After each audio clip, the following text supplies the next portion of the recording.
E hoje, para complementar tudo isso que nós ouvimos aqui, tudo que o Espírito Santo trouxe a nós, eu queria convidar você a uma pequena reflexão também dentro desse mesmo assunto, que está em 1 Coríntios capítulo 15, o verso de número 58. Apenas o verso de número 58 da primeira carta do apóstolo Paulo à igreja em Corinto, capítulo 15, verso 58, onde Paulo diz assim: portanto, meus amados irmãos, sede firmes, inabaláveis e sempre abundantes na obra do Senhor, sabendo que no Senhor o vosso trabalho não é vão. Amém? Eu vou ler mais uma vez.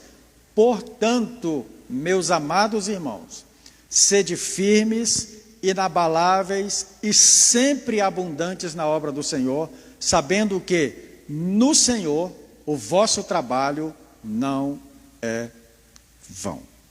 Eu queria falar de 3 coisas aqui rapidamente com você essa noite. A primeira delas é que devemos nos manter firmes e inabaláveis. A segunda coisa que eu gostaria de falar é que devemos ser abundantes na obra do Senhor. Em terceiro lugar, é que há uma recompensa para todo o trabalho que é feito no Senhor Jesus.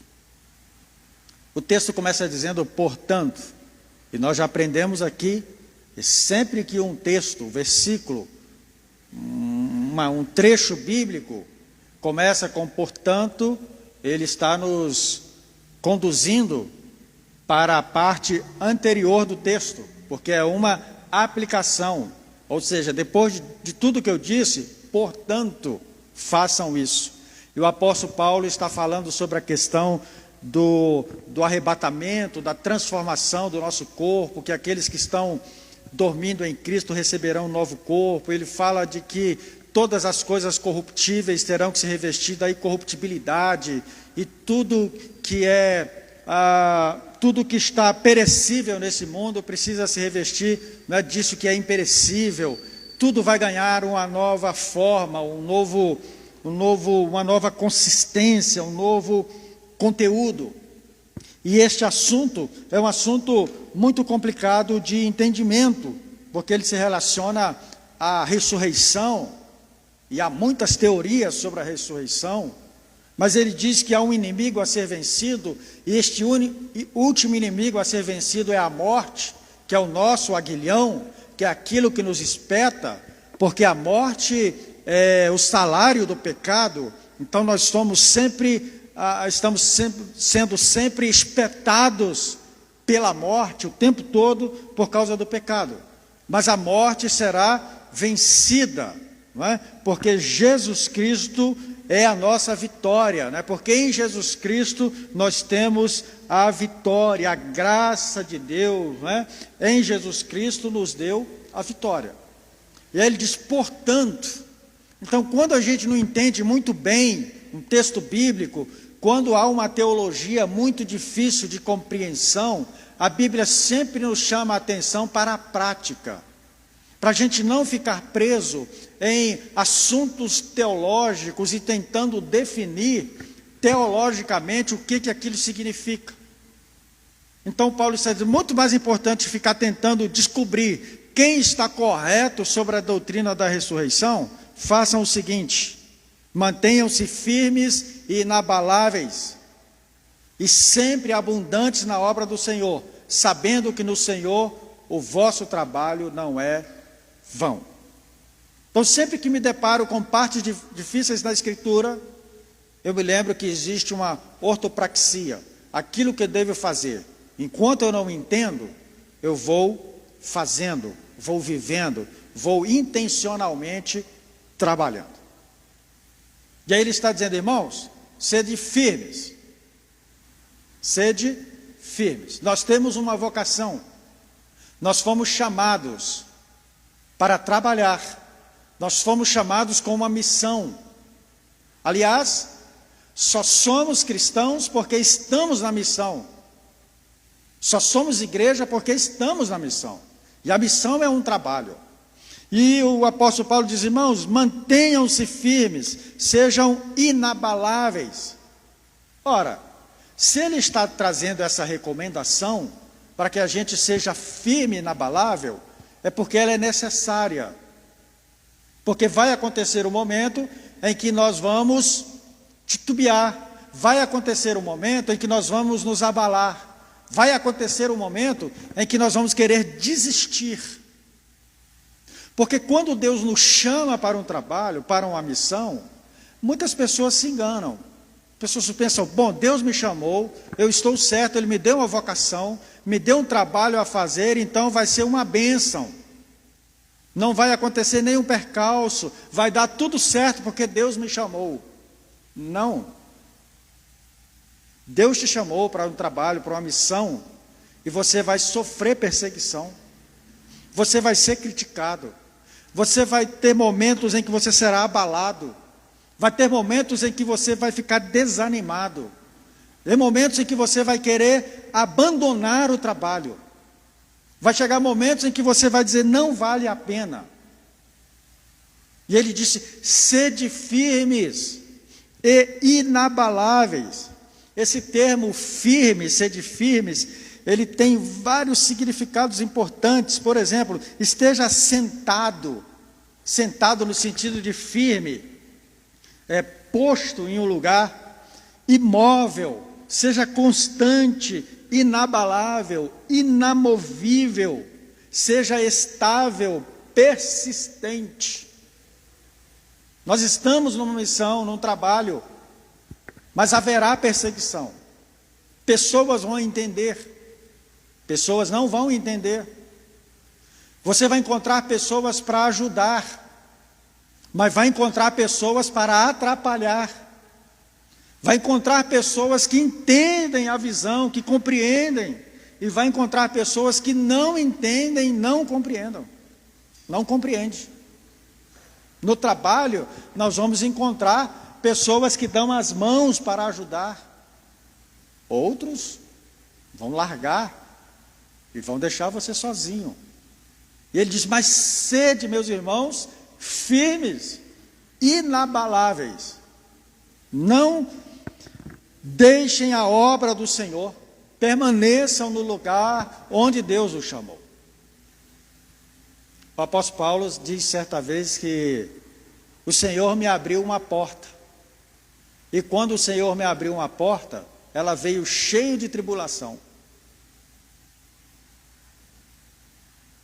Já viu quando a gente ora: Senhor, abre uma porta para mim, abre uma porta. E Deus falou: tá bom, abre uma porta. Só quando abre a porta, está cheio de tribulação do outro lado da porta, o indivíduo fecha na hora. Eu queria uma porta sem tribulação. O apóstolo Paulo diz: não tem. Não tem. Eu abri uma porta. O apóstolo Paulo, certa vez, dizendo também, diz que o Senhor me comissionou, me chamou para pregar o Evangelho. Mas em pregando o Evangelho, em meio a perseguição, fome, tumulto, guerra, apedrejamento, açoites, jejuns, não era o jejum igual a gente fala jejum, porque não tinham o que comer mesmo, perseguição, dor, sem lugar para dormir, sem lugar para repousar a cabeça. O próprio Filho de Deus disse: o Filho do Homem não tem onde repousar a cabeça, mas ele foi firme e inabalável. Então, irmãos, o chamado é para a gente continuar firme, não se movendo do nosso lugar, sendo constante, certo de que aquele que nos chamou para a sua obra, é Ele quem nos capacita e nos fortalece. Agregue o maior número de pessoas possível, chame pessoas para participar. Mas se ninguém quiser ir, vá sozinho. Uma certa vez, quando eu estava na igreja Manaim, estava me lembrando disso recentemente, estava contando para a Miriam. Tinha um irmão na nossa igreja, que ele ficou assim umas 2 semanas, a gente se encontrava na igreja e ele sempre dizia: gente, nós precisamos visitar irmão tal. O irmão que morava aqui na QSD, eu não me lembro o nome, nós precisamos visitar o fulano de tal. E aí, Encontrou no outro culto. Gente, nós precisamos visitar o fulano de tal. E quase que ninguém reagia, né, àquele convite. E aí eu me lembro que o Tim, o Ismael lembra, mas a Rita, né, o Timóteo, né? O Timóteo olhou para ele e falou: irmão, você que está sentindo no seu coração, pega e vai. Não fica querendo levar os outros, não. É para você. Pega você e vai visitar o irmão. Eu não sei se a pessoa foi ou se não foi. Mas, enfim, tem momentos que é assim. Tem momentos que é assim. Você não vai encontrar pessoas para ir com você. Mas você vai, porque você foi vocacionado e foi chamado pessoa. Então, sede firme, irmãos. Sede firme, abundante na obra do Senhor, inabalável. Segundo lugar, ou segunda reflexão que eu gostaria de dizer. Ele diz assim: sempre abundantes, né? Então, sede firmes, inabaláveis e sempre abundantes na obra do Senhor. Não é apenas trabalhar, mas é trabalhar cada vez mais. A palavra abundante, ela é usada numa flor. Já viu quando uma flor floresce, um botão, ele se abre e vai se abrindo? A palavra abundância vem de um botão que se abre e vai crescendo e as pétalas vão surgindo. Abundância vem disso. Então, não apenas trabalhe, mas cada dia trabalhe mais ainda. Exceda aquele número que está previsto. Exceda aquilo que é o cronograma, aquilo que é a média. Exceda a média. Passe além daquilo que todo mundo já fez. Trabalhe mais. Seja acima de um número, de uma medida que foi colocada. Vá além dessa medida. Alcance outros lugares. Seja preeminente, né? Exceder é superar, fazer abundar, é ter em excesso. Ele diz então: sede firmes e inabaláveis, e não fique na média não. Seja o tudo, dê o tudo que você puder.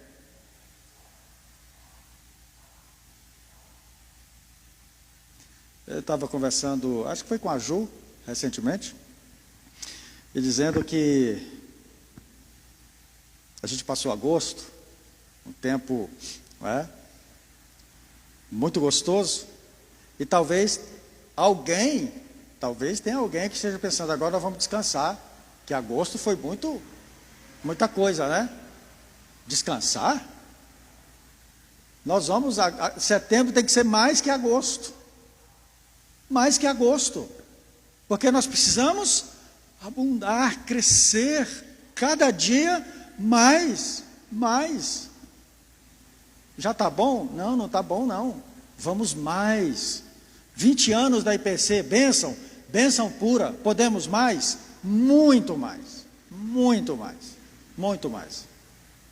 Eu gostei muito, foi muito importante a fala do pastor Teles, por ter sido um dos pastores da nossa igreja, né, dizendo que a gente pode muito mais, a igreja pode caminhar muito mais, em todos os aspectos, em todas as direções, para todos os lugares.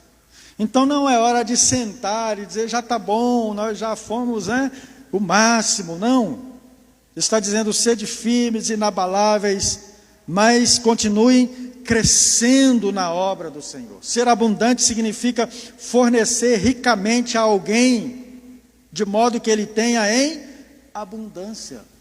É ser excelente. O mesmo apóstolo Paulo, escrevendo para essa mesma igreja, certa feita, ele disse para essa igreja de Corinto: vocês são ótimos. Vocês são ótimos. Vocês têm todos os dons. Uma igreja espetacular. Os 9 dons. A igreja era cheia de professores, cheia de teólogos, só gente grande, de modo que tinha até um certo problema na igreja, né? Que uns diziam: eu sou de Apolo, que Apolo era um pregador, tinha uma oratória espetacular. Outros diziam: eu sou de Pedro, porque Pedro era aquele pescador, um cara animado, cheio de vontade. Outros diziam: eu sou de Paulo, né? O grupo que era de Paulo, né? E tinha um outro grupo que era o grupo de Jesus. Certa vez eu estava ouvindo o Takayama pregar. Quem aqui conheceu o Takayama? O Takayama disse que na igreja de Corinto o pior grupo era o grupo de Jesus. Existia 4 grupos: o de Pedro, o de Apolo, o de Paulo e o de Jesus. O pior era o de Jesus. Porque se alguém está separado dos outros e dizendo de Jesus, esse é o pior grupo. É melhor ser do grupo do Paulo, do Pedro ou do grupo do Apolo, né? Mas tinha muita gente boa ali. O Paulo diz: vocês têm todos os dons aqui. Mas lá em 1 Coríntios 13 ele vai dizer: mas eu vou mostrar para vocês um caminho mais excelente. Quando vocês pensam que já tem tudo, ele diz: não, tem um caminho excelente que vocês ainda não conhecem.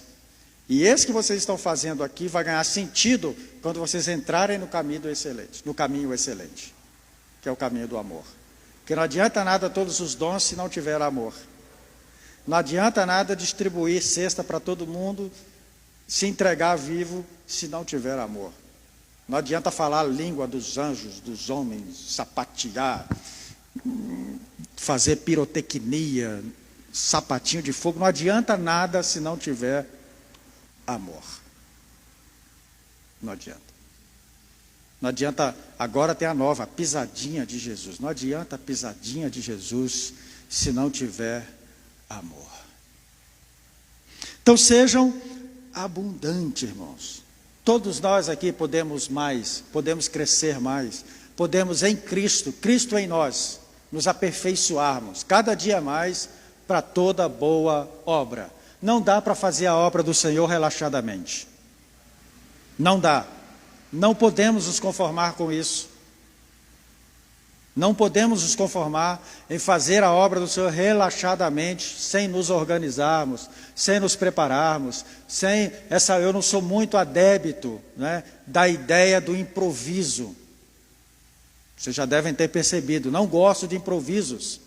O Espírito Santo está na organização. O improviso deve ser uma exceção. Exceção.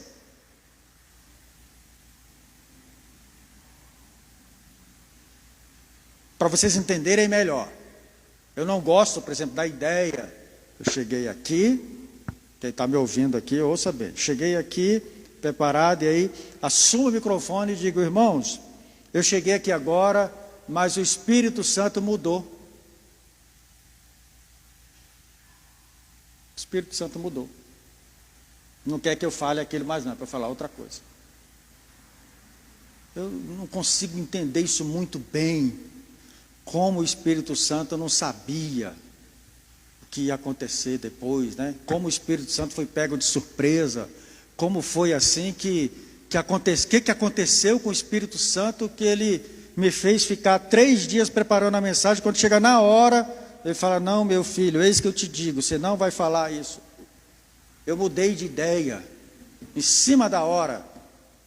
Não sei, me desculpem, mas parece que não encaixa. O Espírito Santo sabe de todas as coisas, conhece todas as coisas. Aliás, tudo que nós fazemos aqui é inspirado por Ele, ou deve ser inspirado por Ele. Então, acho que a organização faz parte desse processo de crescer no reino de Deus, na obra do Senhor.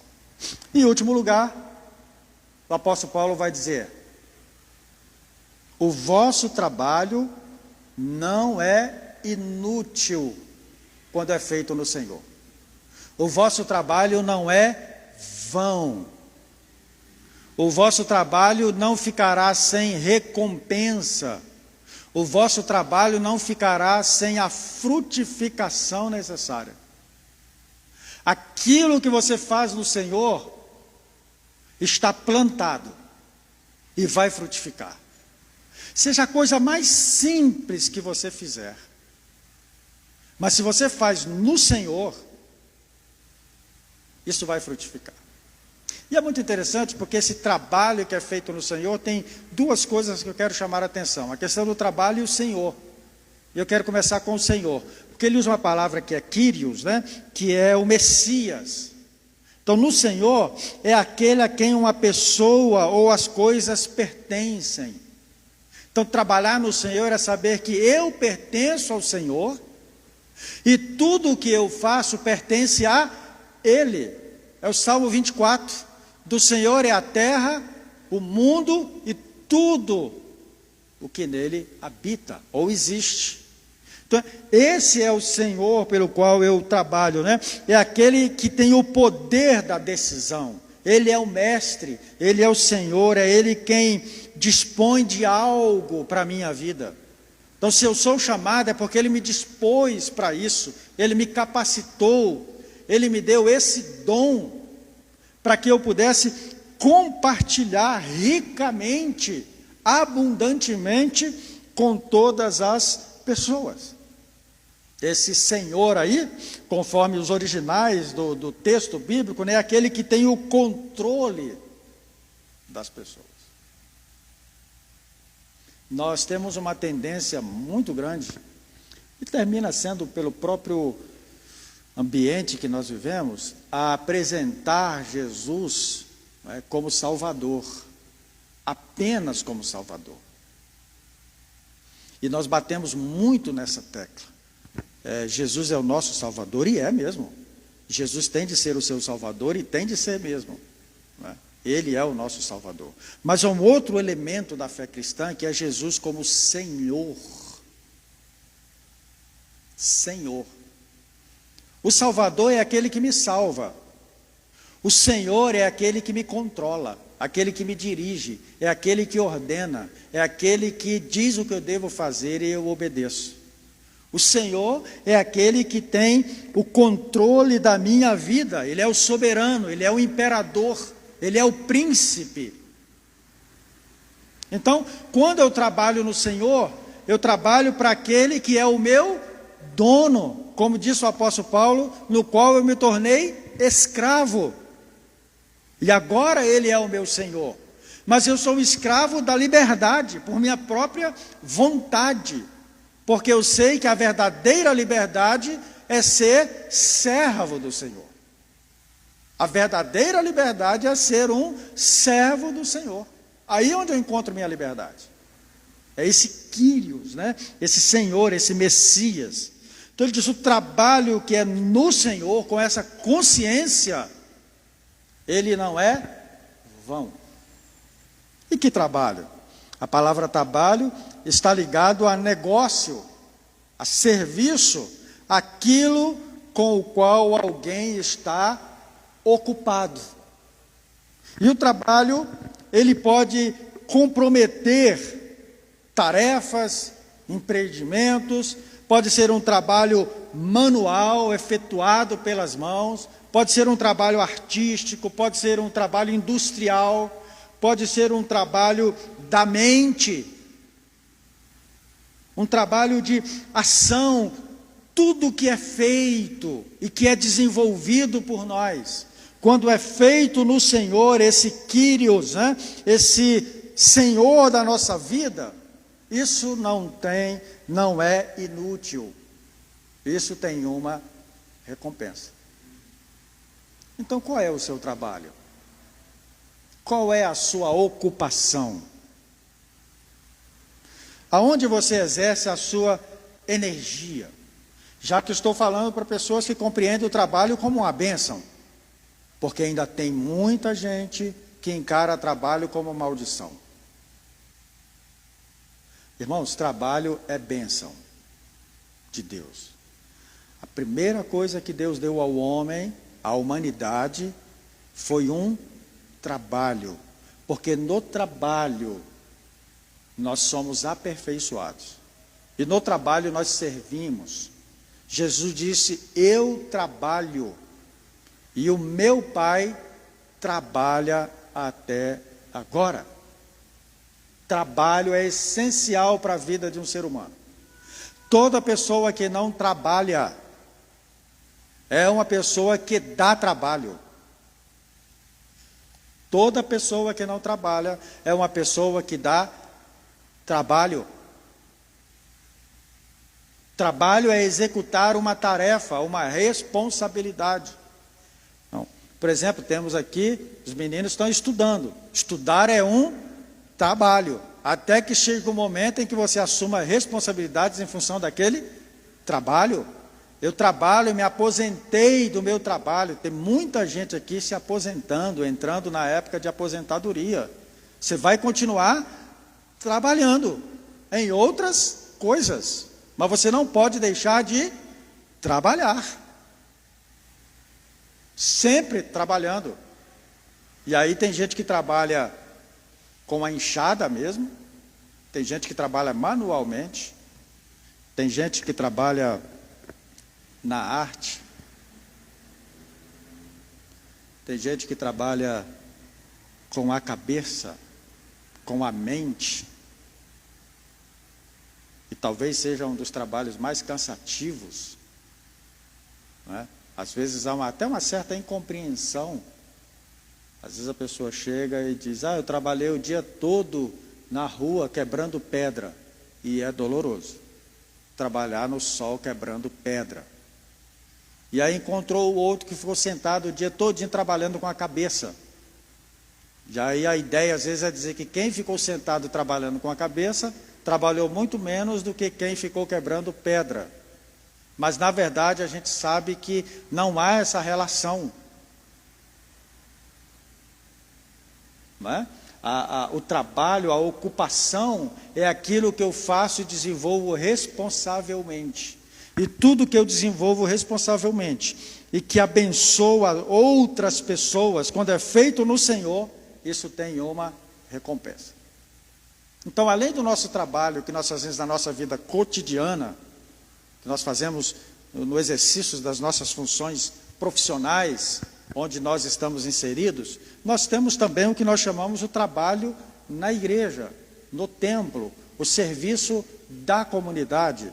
Então temos irmãos que além do seu trabalho, lideram mulheres, né, lideram homens, estão no ministério de louvor, estão aqui no multimídia, cuidando do som, zelando da igreja, pregando, ministrando, além dos seus outros trabalhos. Então a Bíblia diz: tudo que você fizer, faça no Senhor abundantemente, seja firme, não desanime, continue em frente, porque o seu trabalho tem uma recompensa. É isso que o Paulo diz para nós sobre o retorno de Cristo. Então, se você perguntasse hoje para o apóstolo Paulo, qual a doutrina que você acha, a doutrina escatológica que é a correta? Se você perguntasse para o apóstolo Paulo,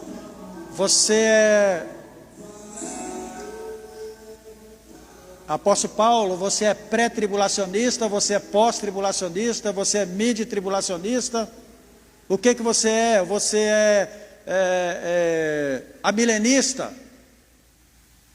Aí Paulo diria: portanto, meus amados irmãos, sede firmes, inabaláveis e sempre abundantes na obra do Senhor, sabendo que no Senhor o vosso trabalho não é vão. Faça isso e esqueça esse outro negócio. Fique tranquilo, em paz. Só ande nesse caminho que você vai chegar lá. Amém, irmãos? Que o Senhor nos abençoe, que a graça dele continue sobre nós e